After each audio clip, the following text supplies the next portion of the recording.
Hello student, I am Lakhvir Sodhi, working as an assistant professor in modern group of colleges in mechanical department. और आज जो हम subject पढ़ने जा रहे हैं that is fluid mechanics and fluid machines, जो कि पीडीयू के करिकुलम में बीटेक ऑटोमोबाइल का थर्ड सेम का पार्ट है। तो आज स्टार्ट करते हैं सबसे पहले इंट्रोडक्शन पार्ट से। सबसे पहले इंट्रोडक्शन अबाउट फ्लूइड, कि फ्लूइड क्या होता है। जैसे कि हमारी डेफिनेशन में लिखा है, a substance as a liquid और gas that is capable of flowing and that change its shape at a steady rate when acted upon by a force tending to change its shape. हमारा जो fluid है वो किसी भी form में हो सकता है, liquid as well as in gas. तो हमारे फ्लूइड की एक कैपेबिलिटी होती है फ्लो करने की। फॉर एग्ज़ाम्पल हम वाटर ले लेते हैं कि जब हम वाटर को फ्लोर पे गिराते हैं तब ये स्टार्ट कर देता है फ्लो करना। और एक और प्रॉपर्टी होती है हमारे फ्लूइड की कि इसे जिस भी यूटेंसिल में किसी भी बर्तन में डालो तो ये उसी की शेप ले लेता है। जैसे कि हम वाटर को एक गिलास में डालें तो ये उस गिलास की शेप ले लेगा, और अगर इसे किसी और बर्तन में डालेंगे तो ये उसी की शेप भी ले लेगा। और एक इसकी जो प्रॉपर्टी है कि अगर हम इस पे कुछ एक्सटर्नल फोर्स एक्ट करते हैं तो ये अपनी शेप को चेंज कर लेता है। और अ फ्लूइड हैव अ विस्कोसिटी, जो फ्लूइड होता है उसकी कुछ ना कुछ एक विस्कोसिटी जो सघनता होती है। जैसे कि हमारा वाटर है उसकी भी एक विस्कोसिटी है। और जो हमारा एक लुब्रिकेंट ऑयल है जो कि हम ऑटोमोबाइल में डालते हैं, ऑटोमोबाइल पार्ट्स में, तो उसकी भी कुछ ना कुछ विस्कोसिटी होती है। ये विस्कोसिटी कम या ज़्यादा भी हो सकती है, बट कुछ ना कुछ विस्कोसिटी हमारे फ्लूइड की होती है। फॉर एग्जांपल जो वाटर है उसकी viscosity as compared to lubricant जो है वो कम होती है, बट हमारे फ्लूइड की कुछ ना कुछ विस्कोसिटी ज़रूर होगी। Next slide we will study about the fluid mechanics कि fluid mechanics क्या होता है। जैसे कि हमारी डेफिनेशन में दिया हुआ है, fluid mechanics is that branch of science which deal with the behavior of the fluid at rest as well as in motion। जो fluid mechanics है ये हमारी साइंस की एक ऐसी ब्रांच है जो कि हमारे फ्लूइड के बिहेवियर को स्टडी करती है जब ये रेस्ट में होता है और या फिर जब ये मोशन में होता है। दोनों टाइप की स्टडी को हम फ्लूइड मैकेनिक्स बोलते हैं। और आगे इसके कुछ सब पार्ट्स हैं, जैसे कि जब हमारा फ्लूइड रेस्ट में हो, मतलब इसमें किसी भी तरह का मोशन नहीं होता, तब जो हम इस फ्लूइड की स्टडी करते हैं तब उसको बोलते हैं फ्लूइड स्टैटिक्स, क्योंकि हमारा जो फ्लूइड है that is in a statical form, वो स्थिर है। और दूसरी जो टाइप है, the study of fluid in motion where pressure forces are considered is called fluid dynamics. Fluid की वो स्टडी जब वो मोशन में भी हो और एज वेल एज उस पर प्रेशर फोर्सेस भी काम कर रही हों, तब उसको हम बोलते हैं फ्लूइड डायनामिक्स। और जब हम फ्लूइड की स्टडी करते हैं जब वो मोशन में हो बट उस पर किसी भी तरह की कोई एक्सटर्नल प्रेशर जो है, एक्सटर्नल प्रेशर फोर्सेस वो एक्ट नहीं कर रही, तब हम उसे बोलते हैं fluid kinematics. In next slide हम देखेंगे कि what is the Newton law of viscosity. जैसे कि इसकी डेफिनेशन से हमें क्लियर है, it states that the shear stresses on the fluid element layer is directly proportional to the rate of shear strain। अगर किसी ने सॉम सब्जेक्ट पढ़ा हो तब उसमें एक डेफिनेशन है हुक्स लॉ की, जिसमें लिखा है that the stress is directly proportional to strain.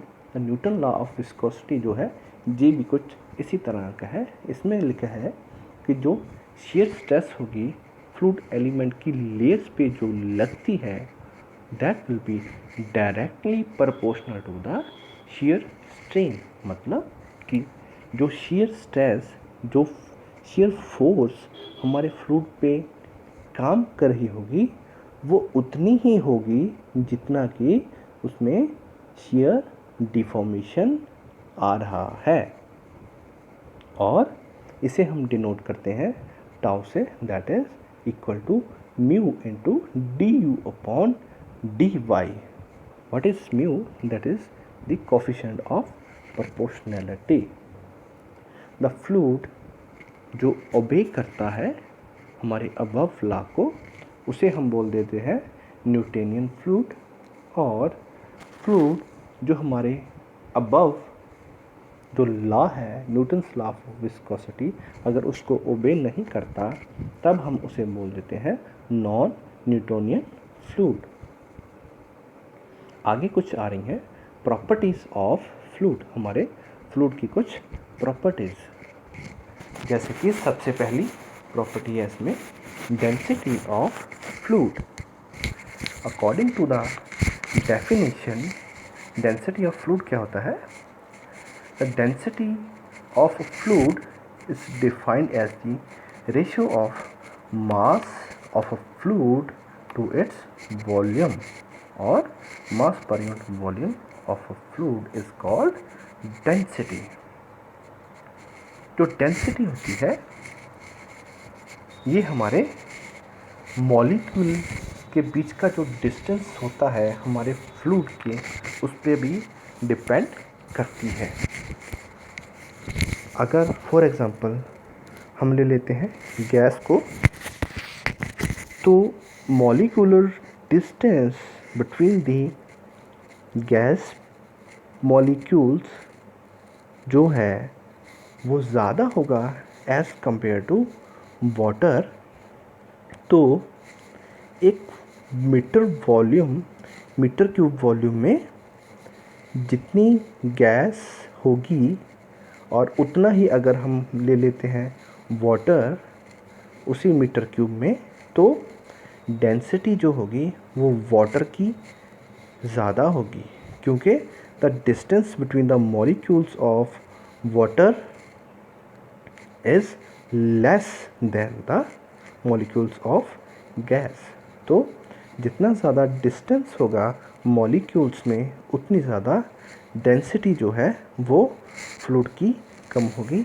इसी तरह से एग्जांपल ले लेते हैं हम किसी सॉलिड मेटल की, उनके जो मॉलिक्यूल के बीच का डिस्टेंस होगा वो एज़ कंपेयर टू वाटर जो होगा वो कम होगा, तो डेंसिटी ऑफ सॉलिड जो है वो ज़्यादा होगी एज़ कंपेयर टू वाटर।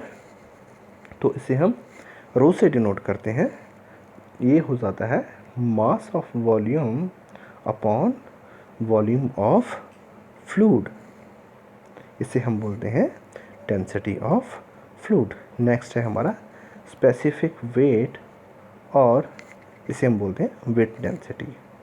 इसकी जो डेफिनेशन है दैट इज वेट डेंसिटी और specific weight of a fluid is a ratio between the weight of fluid to its volume.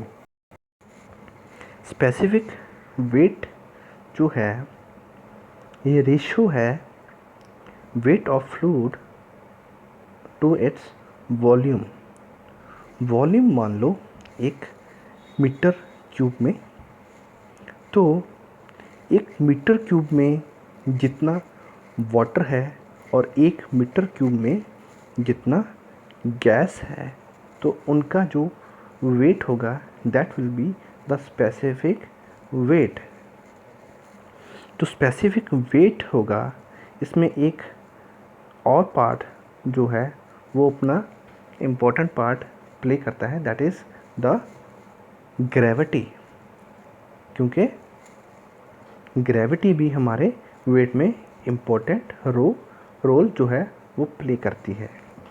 For example, अगर 1 मीटर क्यूब में जितनी गैस है और 1 मीटर क्यूब में जितना वाटर है, उनमें से जो स्पेसिफिक वेट होगा वो ज़्यादा होगा हमारे वाटर का as compared to the gas, क्योंकि जो डेंसिटी भी होगी वो कम होगी हमारी एयर की, और जो डेंसिटी जो होगी ज़्यादा होगी हमारे वाटर की। तो इसे हम मैथमेटिकली डिनोट करते हैं weight of fluid upon weight of volume of fluid से। W is equal to mass of fluid upon volume of fluid into G। Weight of fluid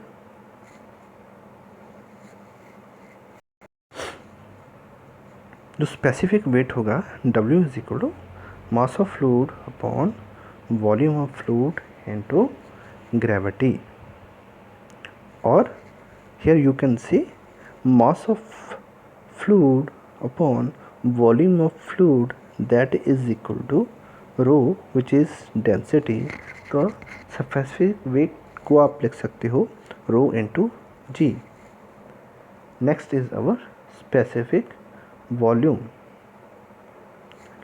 specific volume की जो डेफिनेशन है, that is specific volume of a fluid is defined as the volume of fluid occupied by a mass or volume per unit mass of fluid is called specific volume. For example, 1 kg of water और 1 kg of air जितना volume occupy करेंगे उसे हम बोलेंगे specific volume. तो this is the inverse of density of fluid, क्योंकि density of air जो होगी वो कम होगी in case of density, but in case of specific volume जो वॉल्यूम होगा वो एयर का ज़्यादा होगा एज़ कंपेयर टू वाटर, और स्पेसिफिक वॉल्यूम होगा वो कम होगा एक मेटल का as compared to water. So you can say that specific volume is inverse of the specific density of fluid. Next is the specific gravity. Specific gravity की जो definition है, specific gravity is defined as the ratio of the weight density of fluid to the weight density of a standard fluid। ये एक ratio है किसी भी unknown liquid की और एक रेफरेंस लिक्विड की, और यू कैन से weight density of a gas की जो कि अननोन है, और वेट डेंसिटी ऑफ एयर की जो कि नोन है। So for liquid specific gravity जो होगी, that is weight density of liquid, जिसकी भी आपने वेट डेंसिटी जो स्पेसिफिक ग्रेविटी आपने चेक करनी है, उसकी जो weight density over weight density of water, ये दोनों की जो रेशो होगी उसको आप बोल सकते हो स्पेसिफिक ग्रेविटी। और इसी तरह गैस के केस में। Next is your property of fluid is compressibility of fluid. In fluid mechanics, the compressibility is the measure of the relative volume change of a fluid as a response of pressure. Compressibility of fluid क्या होती है? कि if a container contain your fluid, तो जब आप उसे press करते हैं, ठीक है, तो उसका वॉल्यूम जो होता है वो कम हो जाएगा, ठीक है। तो जितना वॉल्यूम कम हुआ और जितना पहले था, उसके रिलेशन को हम बोलते हैं कंप्रेसिबिलिटी ऑफ फ्लूइड। इसी तरह से नेक्स्ट है हमारा surface tension. Surface tension is the property of the surface of a liquid that allow it to resist an external force due to the cohesive nature of the molecules। जो surface tension होती है, ये एक fluid के molecules की एक cohesive force होती है जो कि इसके फ्लो को रेसिस्ट करती है। जैसे कि आपने इस पिक्चर में देखा हुआ है कि एक पिन जो है वो तैर रही है आपके वाटर के ऊपर, जो कि इसके कोहेसिव नेचर के कारण, इसके मॉलिक्यूल की कोहेसिव नेचर के कारण ये जो पिन है ये डिप नहीं हो रही आपके वाटर में। तो इसे हम बोलते हैं सरफेस टेंशन, जो कि इसके ऊपरी मॉलिक्यूल्स की, जहाँ पूरे मॉलिक्यूल्स की ऊपरी जो कोहेसिव फोर्स होती है मॉलिक्यूल की, जो एक दूसरे को पकड़ने की क्षमता है, उसके कारण होती है। इसे हम बोलते हैं surface tension. Next is your viscosity of fluid. Viscosity of fluid defined as a property of fluid which offer resistance to the movement of one layer of fluid over one another adjacent layer of fluid। जो viscosity of fluid होती है, ये fluid की एक ऐसी property होती है जो कि ऊपर वाली लेयर, जो अपनी एडजेसेंट लेयर को इसके ऊपर से फ्लो करने से रोकती है। तो जिसके कारण होता क्या है कि जितनी ज़्यादा विस्कोसिटी होगी तो फ्लूइड उतना ही कम जो है वो फ्लो कर सकता है। जैसे कि आप पिक्चर में देख सकते हैं, वाई डिस्टेंस पे जो विस्कोसिटी है दैट इज़ डी यू, और उसके ऊपर जो डी वाई है, या वहाँ पे आपकी विस्कोसिटी हो जाती है u प्लस डी यू, ठीक है। तो यो डी यू जो है that is your velocity profile. जितनी ज़्यादा विस्कोसिटी किसी फ्लूइड की होगी उतना ही वो कम फ्लो कर सकता है।